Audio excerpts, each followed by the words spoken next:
and making bold decisions based upon a direct leading from God. So I'm excited for you to bring to the group. I'm sorry I can't stick around for the full thing. Thanks for letting me bomb in here a little bit, Kylie/Courtney and Jeremy. I'll turn it over to Stephen. Oh, no, wait, we've got Courtney's got some announcements first. Courtney, do your thing. Thank you so much. Okay, so I'm here for Kylie today. My name's Courtney. If you don't know me, I've probably contacted you in regards for Idea Network, but I've got a few announcements to give. First off, if you have not already, please fill out the members contact card. It's a survey, and we'll be emailing you individually with a link to fill out the Connect card. It only takes 5 minutes to fill out. We would love it if you could complete that. I'll drop that link in the chat here in a second. Also, it's in the, I'll drop it in the chat. So if you want to do that while we're talking, that's totally fine. Second, we have an October challenge winner. The challenge was to read through all 4 Gospels in their entirety, and while reading it, taking notes on Christ's ministry and how he actively set up for the 12 disciples for longevity in ministry. And Adam Bray was our winner for that. So you can see his notes in the Facebook group. I'll also add the link for that in the chat if you want to take a look at those. He won a free night stay at the Hilton PDR in San Antonio on January 25th. So that's like a $200 value. It's totally worth it to get involved on these challenges. If you're totally able to, that'd be awesome. November's challenge is to identify 4 church revitalizers, add them to your prayer list, text them an encouraging note, maybe shoot them a call to say that you're praying for them and ask them how they're doing. The prize for that is an Idea Network hoodie. I mean, it's getting cold pretty much everywhere, no matter where you're at the States right now. So you might as well try to win that hoodie. It's perfect time for it. That's a $50 value. So if you're able to get involved in that November challenge, we'd love to have you be a part of that. Those are my announcements for now. I'm going to turn it over to Jeremy Rands again, and we'll get started. Right, as Josh had mentioned, we have Stephen Miller with us today. He's going to be speaking about 5 things to address upon arrival. And so, Steve, why don't you get right into it? Thank you for being here today, and we are excited about what you have for us. Absolutely. Thank you, guys. Appreciate it. And we'll jump right in. So I'll give you this little context here. First of all, I became a senior pastor about 14 months ago. I took over a Baptist church that was pastored for 33 years, founding pastor. So I'm only the second pastor of the church. And basically just to kind of get to it, over the last 12 months, we've changed everything about the church. The name is the same, but we're still working on that. But everything, and I want to give you that context because when I come in and say, here's some things to address, I'm not just saying these are things that we maybe would be good to address. These are things that we addressed at Heritage right on. So to give you context, when I took over about 14 months ago, the church was a King James only, suit wearing, choir, modesty rail, 3 to Thrive, potluck type of church, and pews, all these different things. And now today, if you look into our service, we use the ESV. I preach in jeans and a t-shirt. I use a pub table. We just voted to not vote in members to our church. And there's a lot of other things that we have done, lots and lots of things. We spent about $224,000 on a complete remodel of both our interior and our exterior of our property. And God's just doing some great things. And so we've changed a lot over the last year. It was truly a revitalization work. Now, here's what I'll say on the outset, that not everybody has the same situation that I did. I walked into a situation that was ready for change. I communicated very clearly up front to the pulpit committee that I was going to change things. I even said, if you guys aren't ready to change, then I'm not the right guy for you. And so very clear on the front there. And so once we got there, voted in, we began to change some things. And these are the 5 things that, as I thought about it, that we looked at first, that we said, these are the important priorities that we need to focus on in order for us to be able to go further faster. And so it's important for us to understand that. As Josh mentioned, I am a big proponent of changing.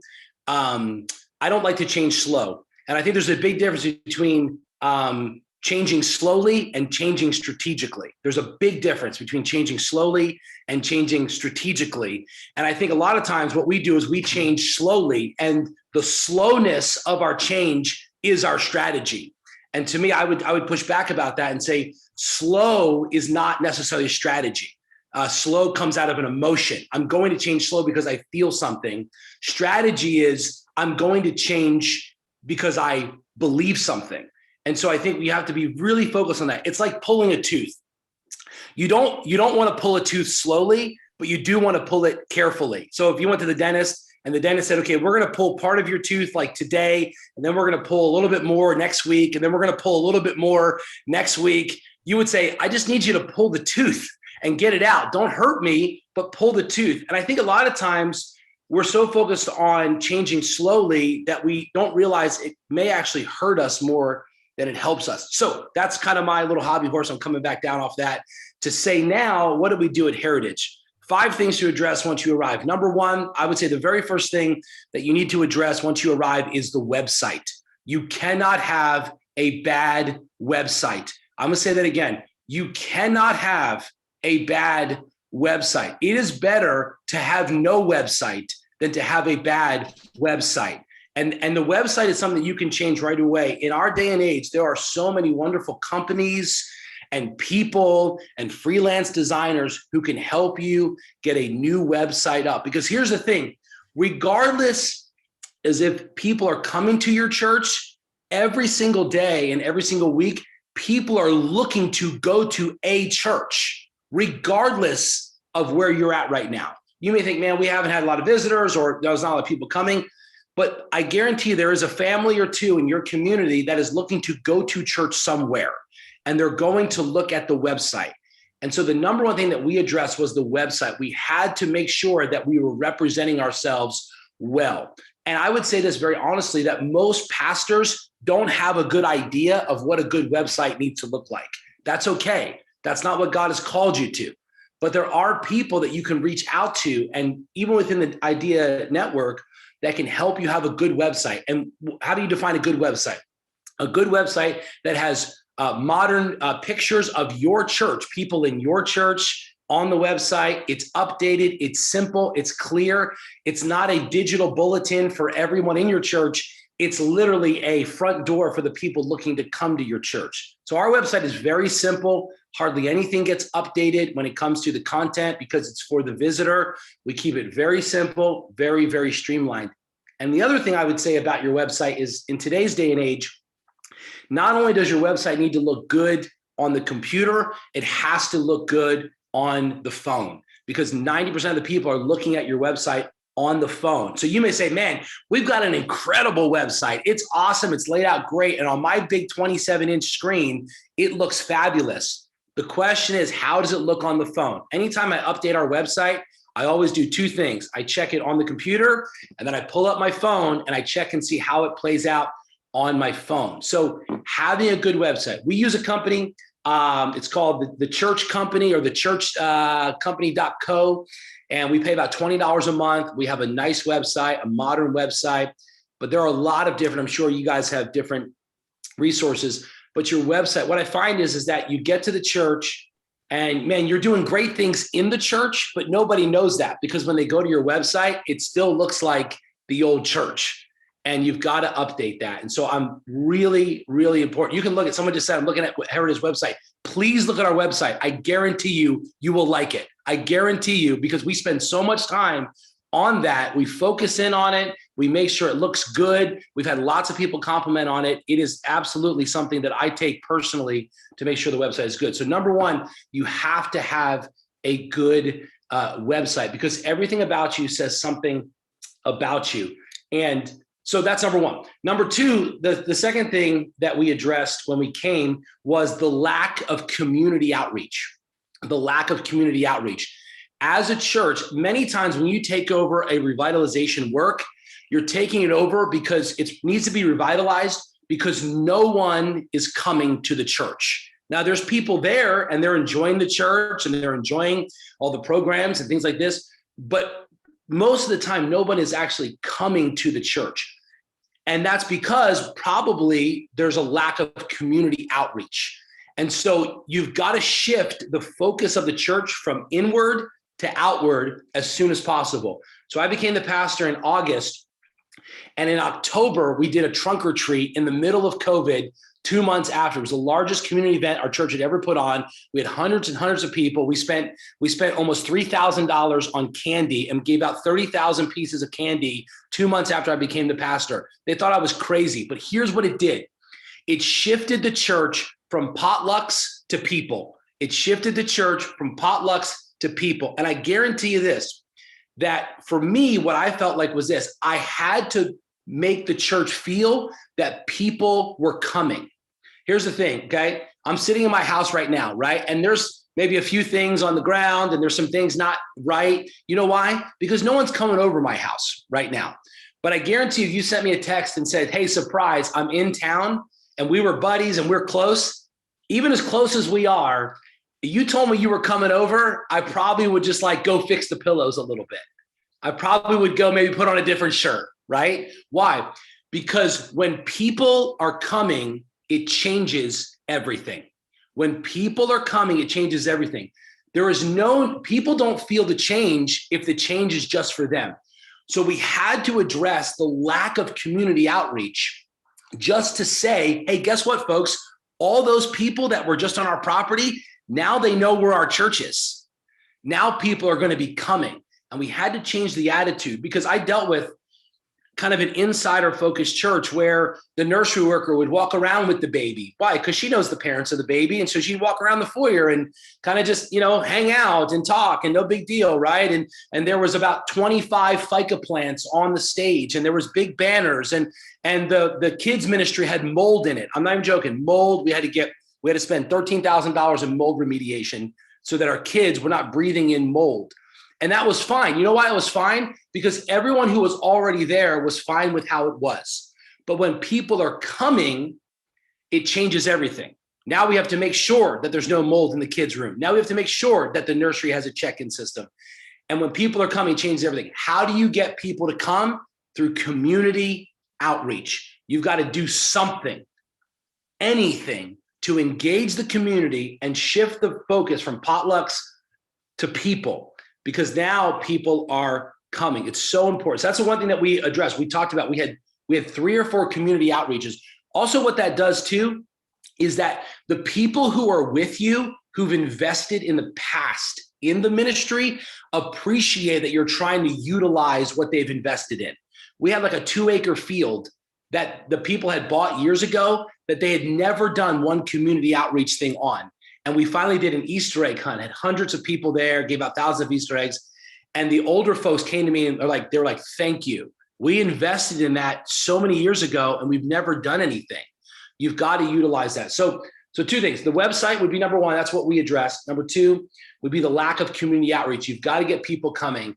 And the other thing about that, when you start to get people coming, you get less nervous about people leaving. The only reason why most pastors get nervous about people leaving is because no one is coming in the door. So as a pastor, when you know that people are going to be coming in the door and visitors are going to be regularly flowing in, you're not as nervous about this one family who wants to make sure you do 7 hymns every service, because you know you can replace that family with a wonderful family who's just as glad to be there and that you're reaching the community. So many times pastors are nervous about people leaving. It's because no one's coming. You got to get people in the door. And the way you do that is community outreach. So that's one of the things we addressed, big on community outreach, big focus on that. The third thing I would say is you have to address, this is what we addressed, the framework of the service, the framework of the service. I took over during COVID. We didn't have a dynamic kids program. We didn't have a robust teen ministry. We didn't have a thriving young adult service. We were just hoping that the governor would not shut us down because we were trying to meet with 25 people. So all we had was our Sunday morning service. And so many times when you take over a revitalization work, all you have is what happens on Sunday. So you cannot allow Sunday to just be how it was. This is where sometimes you have to have hard conversations with people. I took over The Sunday that I candidated and I was voted in, they had the service, they had the music, they had the specials, they had all kinds of stuff. The Sunday after I was voted in, I think it was 2 Sundays after I was voted in, I had a coffee appointment with the worship leader, the volunteer worship leader, to tell him that he was no longer going to be the worship leader and that we were no longer going to have specials in our service. This was 2 weeks after I took over. You say, that's crazy. I know it is. But all I had to offer anyone was Sunday, and I could not let Sunday go. I could not have flat singers and bad songs and disorganization. I had to focus on the framework of Sunday, because if people are coming in, they have to know that, man, things are moving in the right direction. The other thing I would say about the framework of Sunday, this is very important, especially when you're coming in to revitalization work, is you have to address your preaching. You cannot just translate from where you were to where you are. Like when I talk about the framework of Sunday, so for example, like I average about 35 to 40 minutes of preaching, right? That's on purpose. I actually work very, very hard to preach shorter, because part of the framework of Sunday is when people walk in, they don't think that I have the audacity, that I'm such a good speaker that I need to speak for an hour. Okay. And I find this to be true, that sometimes we're adjusting all these different things, but no one can touch our preaching. I would say you have to take a really close look at your preaching, and you have to say, am I preaching too long? Am I boring? Am I not making sense? The 3 things that we try to focus on when I'm preaching in our Sunday service is 3 things: clear, concise, and intriguing. Clear, concise, and intriguing. And all I'm saying is, even the best communicators in the world that get paid thousands and thousands and thousands of dollars to speak, they don't speak for an hour. They don't speak for an hour and 15 minutes. So I would say, in addressing the framework of your service, just because you're the pastor now doesn't mean you get to make up for all the times you didn't get to preach on Sunday, so you're preaching double messages. Try to focus on being shorter in the message, shorter in the service. That's what we addressed. When I got there, they told me how the services lasted for an hour and a half, 2 hours sometimes. So we made a conscious effort to shorten the service to get more. Look at some of the largest churches in America, some of them with a dynamic worship, with great speakers, with all kinds of announcements and videos that they put together. Hour and 15 minutes total for the whole service.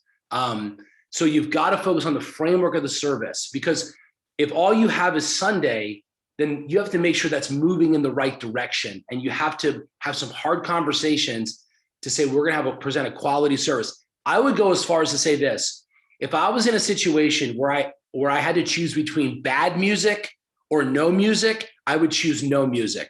I would get up and preach for 30 minutes, have someone share a testimony, show a video from Igniter Media, and call it a day. Because to me, you can't have bad. Bad sets you back. You've got to focus on, it's like what Paul says. I'm not trying to be like scriptural here, but it's like what Paul says. Paul says, those things that were gained to me, those I count as like, dung. I count them as dung, like poop. Sorry for the lady that's on here. Basically, Paul was saying, look, all those things that I have, like, I would rather not even like have them. Like if I said to you, hey, here's your options. You can have a bag of poop or you can have nothing. What do you want? You would say, hey, I'll take nothing. You can keep the bag of poop. This is what I'm saying. What I'm saying is, in our services, sometimes we offer something that's a little less desirable so that we can check off the box that we had a hymn. So we can check off the box that lady who can't sing gets to have her 15 minutes of fame.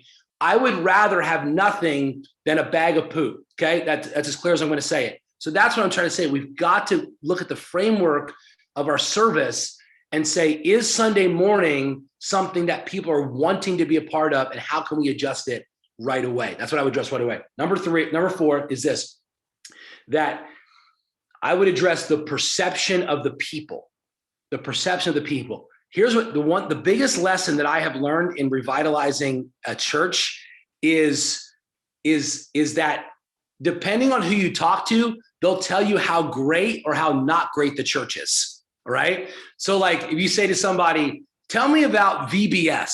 Oh, Pastor Steve, VBS was the greatest thing since the birth of Jesus Christ. I mean, if we don't have VBS, I don't know how we can exist as a church. Then you talk to somebody else. Tell me about VBS. VBS was the most overworked, unorganized thing we've ever done in the history of our church. So as a pastor, I'm like, well, who do I believe? Like, what's the truth in this? I've got to find the perception. And what you have to do is you have to look at the perception and you have to say, okay, what are people saying to me?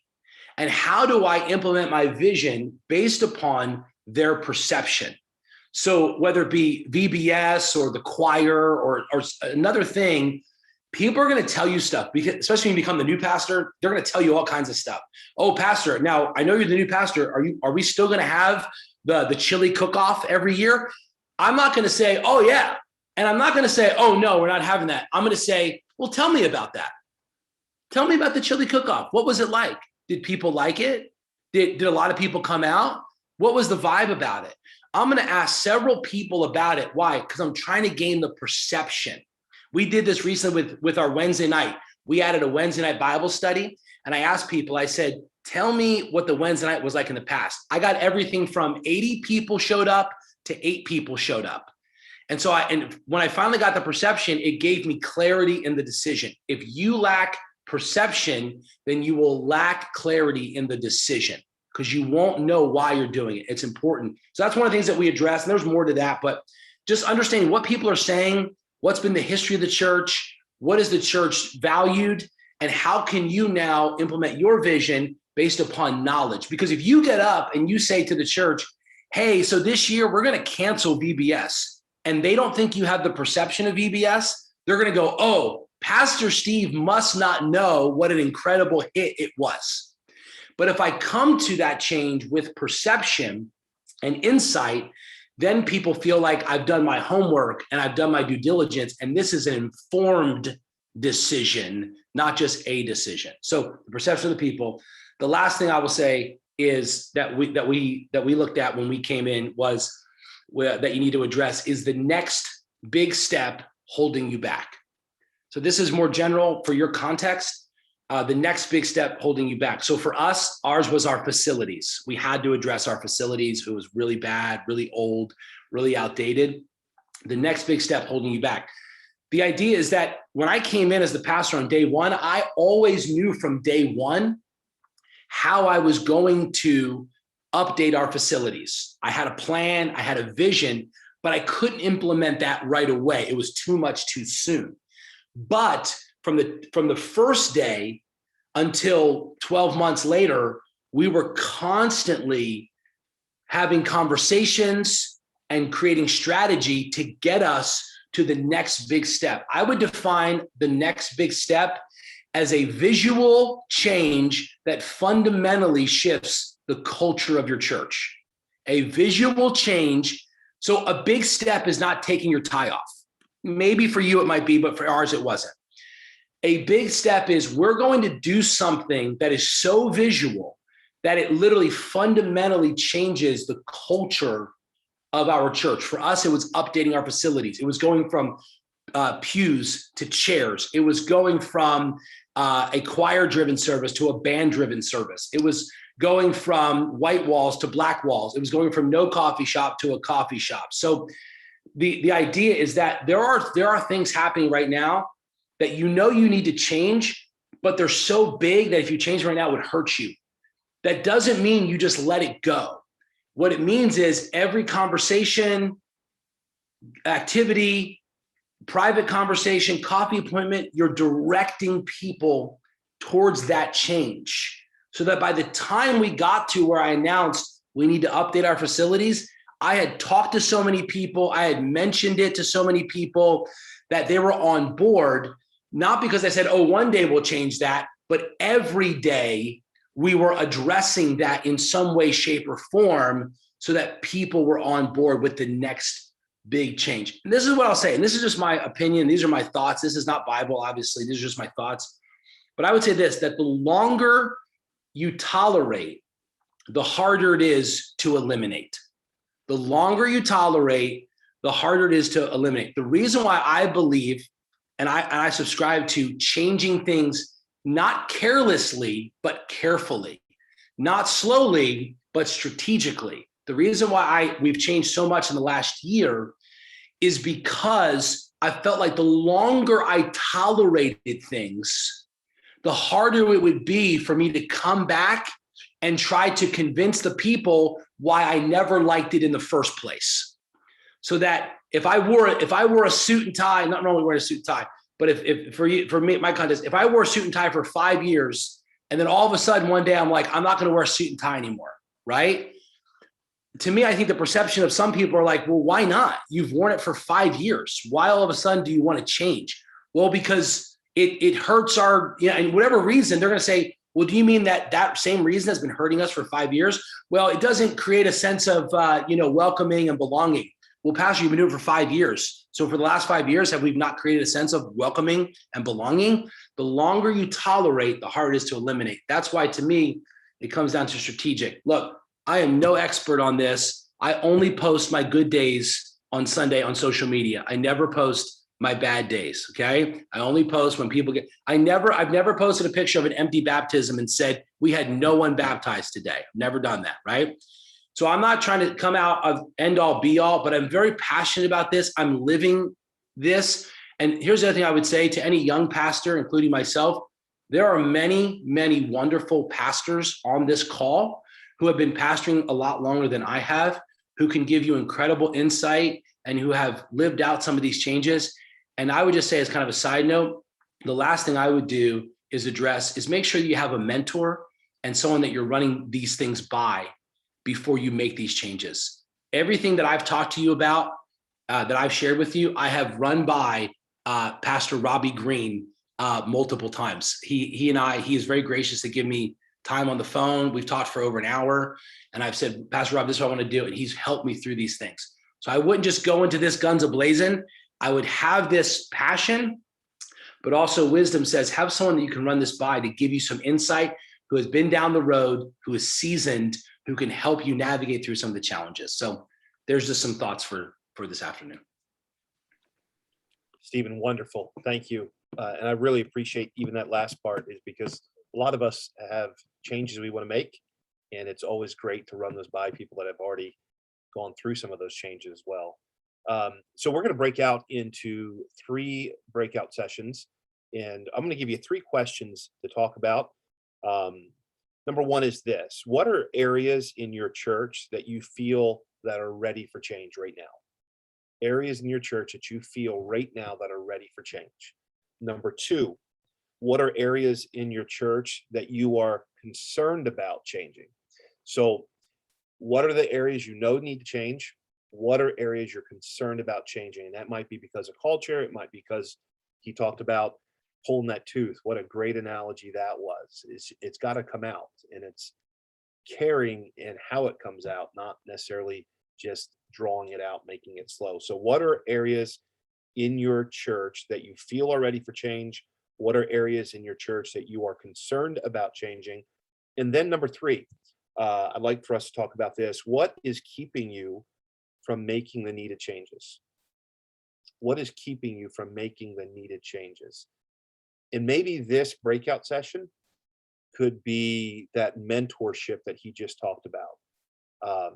Maybe you can talk through what those needed changes are and what's keeping you, and get some good counsel and mentorship. So let's break out. And Courtney, if you'll break us out into 3 sessions, and we'll come back together before we leave.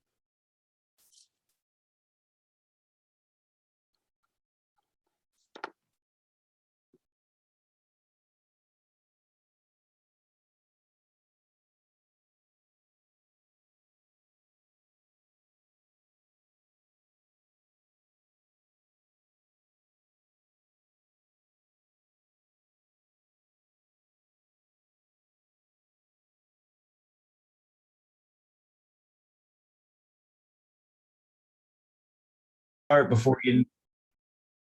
I just want to start before we get into these questions of just how practical and applicable that was from Steve, because I think on a topic like church revitalization, it is so easy to get lost in the woods and the weeds and get super deep.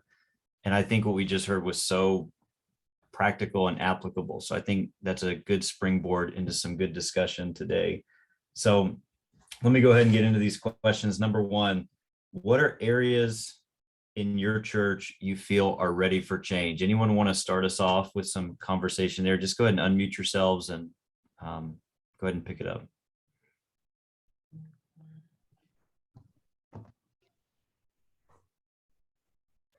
I'll start with number two, that lack of community outreach. When I came here to Central a little over 3 years ago, I came to a church that had been without a pastor for 3.5 years.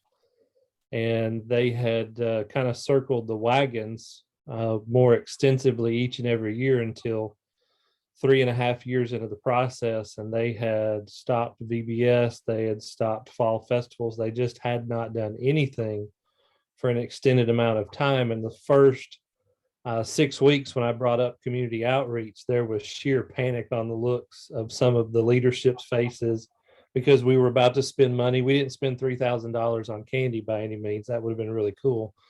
But we just had an activity Sunday night, which was probably our 15th or 16th, somewhere in there, after the last 3 years. We have seen now in 3 years about 3/4 of the church now jump into those outreach activities. And he's right, it changes the whole mindset. Our people were disappointed that we did not break an attendance record. I said, you know what, we have become so spoiled. And I would encourage you, it's hard. In those first few weeks, several of the events we did with probably, excuse me, probably 3 or 4 volunteers, and we were severely understaffed and went home exhausted, but it was worth the effort. It was worth the financial investment. And quite frankly, I wish I'd have pushed harder. We pushed hard, and I wish I'd have pushed harder because it's been the one thing for us that's really tying us back into our community and erasing 3.5 years of nothing. Right on. Ryan, I appreciate you sharing that. Who wants to go next? Anyone want to weigh in on that? Yeah, for us, this really has been a season of really addressing the prominence of women in leadership in our church, to the point where, you're looking at your church, and if you're reflecting the population of America, your majority is female, not male. And the Bible is restrictive in a very small area, but the tendency in conservative churches has been to apply that almost across the board. And so we worked very hard from females leading worship, the music aspect of the worship. We actually have a second campus we're revitalizing right now. My 23-year-old daughter, leads the worship over there. From that, we have one of our staff members that oversees our kids ministry. For example, October was a pastor appreciation month. So the way we handled it, we just talked about leader appreciation month. And so when I brought our, key leaders up to recognize them, I made it very, very strong point of recognizing Olivia, her giftedness, her abilities, what she brings, even in group life, like we're not putting a female in position of authoritatively communicating the word to men. There's a line there, but some of our groups are more geared towards support group. And so, rather than seeing that as solely as a female group, and we're not talking about someone here who's authoritatively teaching doctrine. We're talking about someone who's bringing a life experience that's helpful to men and women. And so we have really put an emphasis on this, and I think it has been very, very helpful twofold. One is an encouragement to the ladies in our church about their value and their giftedness, and then secondly, I think it does spur the men to realize that, wow, there's some ladies here that are leading in a strong way, and I'm kind of not even willing to step up at all. And so I think there is that, God talked about provoking Israel to jealousy through the Gentiles. I think there's an aspect of that as well. I think maybe it was accomplished with Deborah, but that's just been something we've been working on, and it's been a real help in our church. Right on, Mike. I appreciate you sharing that. That's a great example and idea with that Leader Appreciation Month. I really like that. Solid. Who else? Who else has something they want to share on this question? Hey, Yeah, hey Jason. guys, Dustin Allen here, Liberty Baptist in Bristol. Our worship team needs to have some adjustments made. We've got a lady on there that's played the piano for, my goodness, 30 some years. She played piano and organ style, and that's very loud, very clangy. We've had a worship team now for a number of years. I've been here for 2, and all 2 years we go back and forth every few months. That last question of what's keeping you from doing it, that's really what I'm approaching on heart right now. It's, hey, I'm not trying to break her heart. I want to keep her in serving the Lord as God's gifter, but I do believe it's affecting our time of worship when she does runs and fills and makes it so every other instrument's basically invalid there. So any input on how to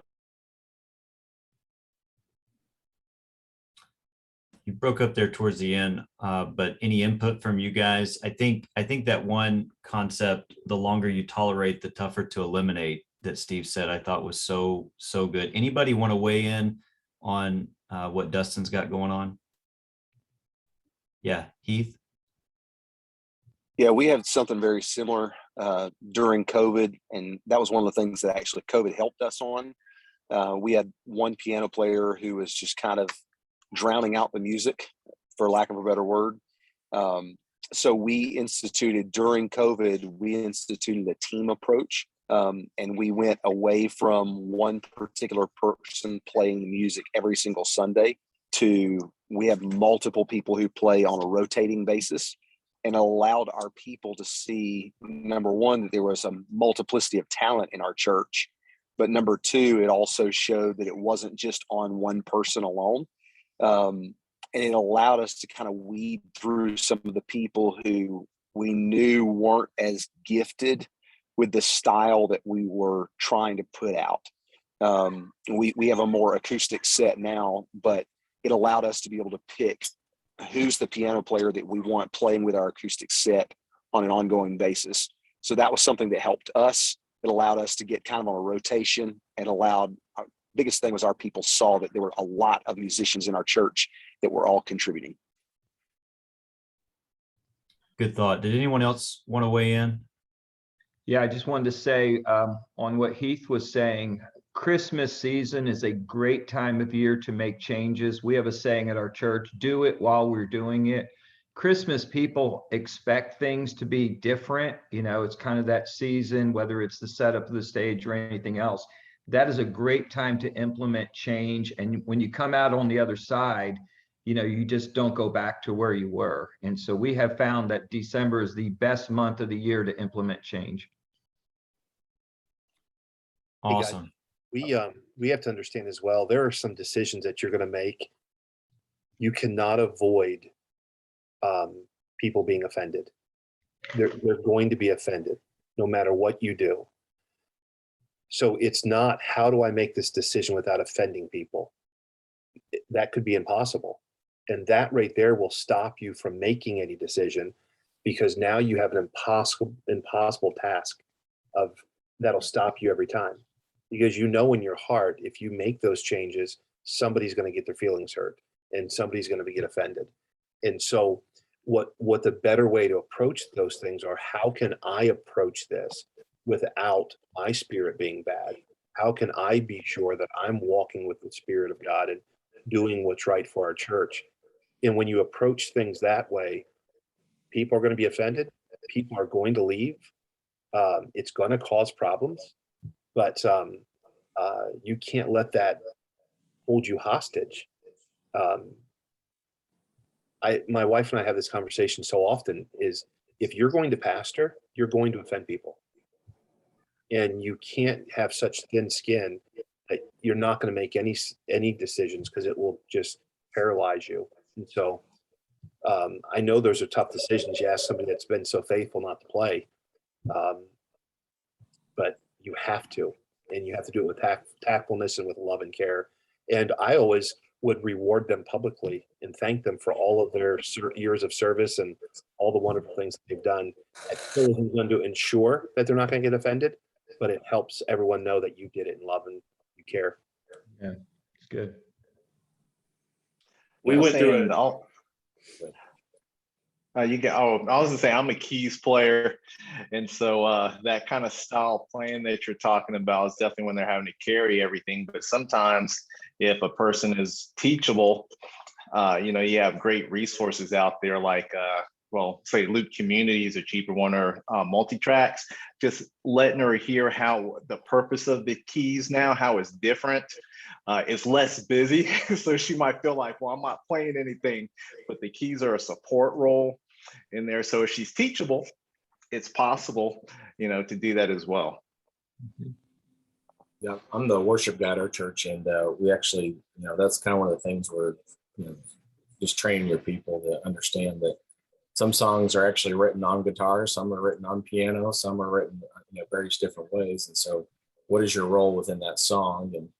And we've also kind of instituted, the idea of, serve in the service and then sit in the service kind of mentality too. So it does kind of create that rotation like Keith was talking about, where you have them actually get to sit and experience a service as opposed to, always being there every Sunday, always being the primary person or whoever it is that's playing the instrument, that kind of thing. So, sure. That's good. Thomas, was there something you wanted to throw in there? I want to get to Yeah, you. we went through a similar situation, not with music, but with our finances and our treasurer. I really felt like we were being held back by the gentleman that was doing our finances, and he had been doing it for 7 years, but even before I came to be the pastor of the church. And I just knew there was that fear of taking that away from him, and it was going to cause a problem within the church. And so I held on to him for about 4 years after becoming the pastor, and it was a huge mistake. As soon as I approached him about it, within a couple months, they were gone. They left the church. And so, the sooner you can do it, the better. But also with the music situation, is just because she doesn't play on the Sunday morning praise team doesn't mean she can't play other times. If you have a Bible study or a Sunday night or something like that. And I tried to implement that with this gentleman. Hey, we need you in other places in the church, not here, not necessarily for this specific job, but we still need you. And because we do need people, we don't want to we're not kicking people out, but we want to find the best people for the jobs that we have available. So I would encourage you to try to help her out with that. Cool. Good thoughts. Hey, I want to give a modification to this last question here. We got about 4 minutes until we go back to the main room. But here's another question I want to ask. What is your next big step? Have you identified that? And then as a follow-up, what is holding you back from moving in that direction? What is your next big step? Is it something you've identified? And then what's holding you back in that area? Heath, I see your hand. You go right ahead and start. Yeah, Jason, we're moving, and I'm sorry, we're sitting outside urgent care. Michelle actually at COVID infusion right now, so I'm babysitting. We're getting ready to go away from Sunday night traditional services and going all groups, and it starts in February. The biggest holdback to us is the traditional aspect of, hey, we always have to have church, and we're always supposed to do it. We've always done it this way. So I would love to hear somebody's thoughts on how do I safely communicate that with the people and let them know that, hey, this is something to help our church, not hurt our church. But we're going to all groups, and we haven't announced it. We start that in December. But that's something we're going to. Who wants to weigh in on that? Anyone want to start?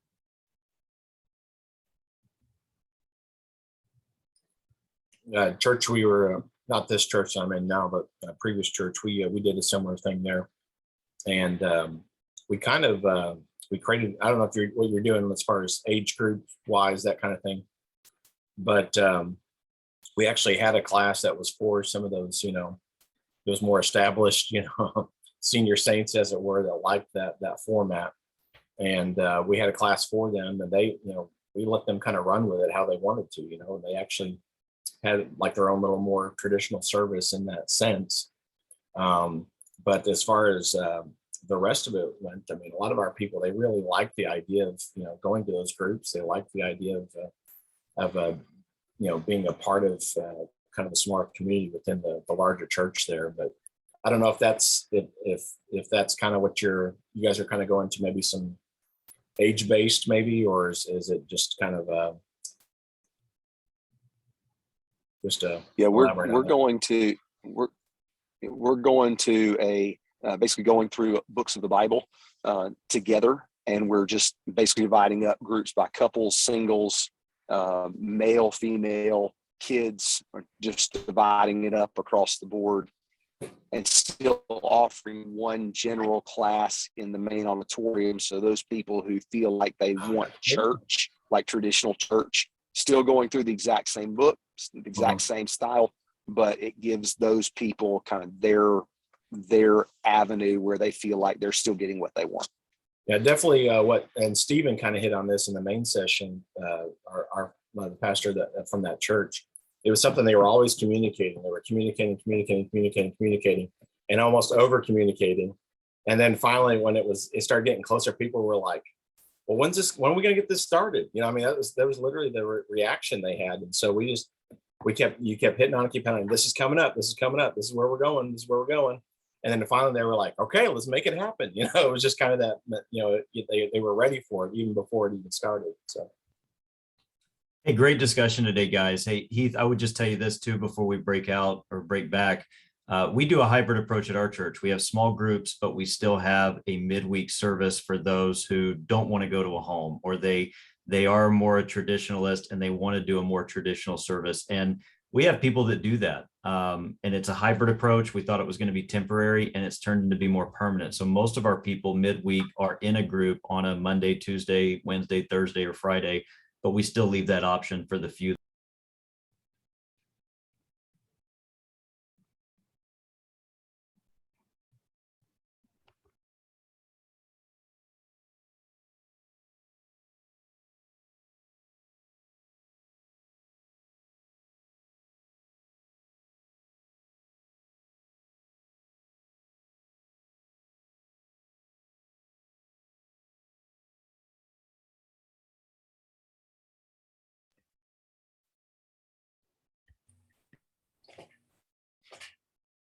We get bumped early.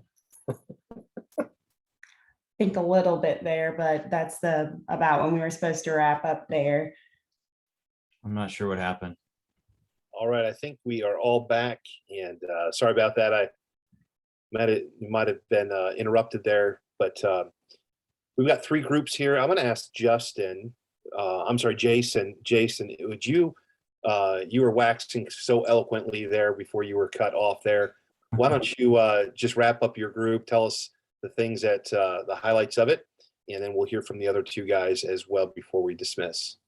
Yeah, I just thought right out of the gate, Steve was so practical with a topic that can be so difficult and so wordy and lengthy. I thought he was very concise, to the point, and gave some great talking points. In our group, I felt like we could have talked at least another half hour. We didn't get everybody in.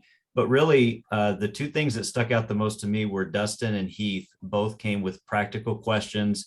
And then we had a lot of guys just weigh in on, hey, here's something we've tried. Here's something we've tried with a specific issue that had to do with framework, one with music service and one with, small groups versus midweek. And so there's just a great conversation all around, and it could have gone longer than it did, but really applicable topic, kind of a bite-sized approach to church revitalization. So well done to Steve and all the people who were able to weigh in our group. Great. Larry, give us an update of your group. Go ahead and unmute yourself, Larry. There you go. Sorry about that. My picture moved and couldn't find myself in the gallery. But hey, we had a great group as well, and I want to say thank you to Steve for putting this together. We went through this revitalization really 10 years ago, and we merged two churches together, gave us a lot of opportunity for change. But then COVID did it as well. So what we had presented in our group was, make sure you know your context of your church. When you're beginning that process, every church is different, so you're starting from a different place. And then make sure you try to tie the young portion of your church with the older portion of your church, so they can understand we're actually fighting the cause of Christ, not the cause of our individual churches' insides. We're actually reaching out for the lost world around us. And we can't just do what we've always done, because that'll only get us what we've always gotten. And so that was some of the takeaways we had from our group. A lot of great questions, a lot of great conversation there. So thank you. All right, Thomas, give us an update of your group. Yeah, Adam had a great piece of advice, and that was to involve people in the transition that other people in the congregation trust. And so it may not be the pastors that the people are going to about these different changes, but if you can involve the people that the rest of the congregation trusts, then that can go a long way in helping in making some of those changes. And Ryan talked about knowing the context of your church, much like Larry said, and understanding how ready are they for change, and evaluating that. And then as we closed out, Dan Murray really challenged us not to be afraid to lose the one member over gaining the 5 more. And I thought that was a great piece of advice, because a lot of times we focus in on who we might lose versus who it is that we can actually reach and gain through making some of these needed changes. So that was our group. Good. I want to encourage you guys is this: don't get discouraged. Stephen also said something that he said it in passing, but it's important for us to understand. He said, I never put a low day or an empty baptistry tank.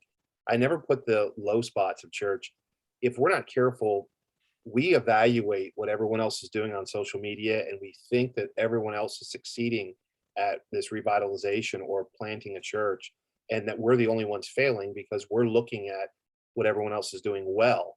And we have to understand it's hard work, and everyone's facing the same things, and keep at it, stay faithful, and let the Lord lead you, and don't get discouraged. Don't quit. Just continue to do the work that God's called you to. I'm going to ask Courtney, if you'll throw up the graphic before we dismiss here today. I want to remind you that this entire month is on revitalization. Next week, we're going to have Josh Tice in the panel, consider a revitalization project. And so we're looking forward to that. Tommy Thompson is going to be with us the 3rd week, developing a directional plan to revitalize your evangelism and discipleship. That's going to be a great resource. And I hope that you're going to make plans to be here for that one. Then I'm going to deal with one the 4th week here on confronting a church power broker. I think all of us have dealt with someone like that. They give us the ultimatum, and they might not say it, but they are saying it. If you don't do this, I'm going to leave, or I'm going to cause you problems. They might not be bold enough to say that out loud, but the intent that you understand is that's their motive. So how do you confront that? How do you deal with that?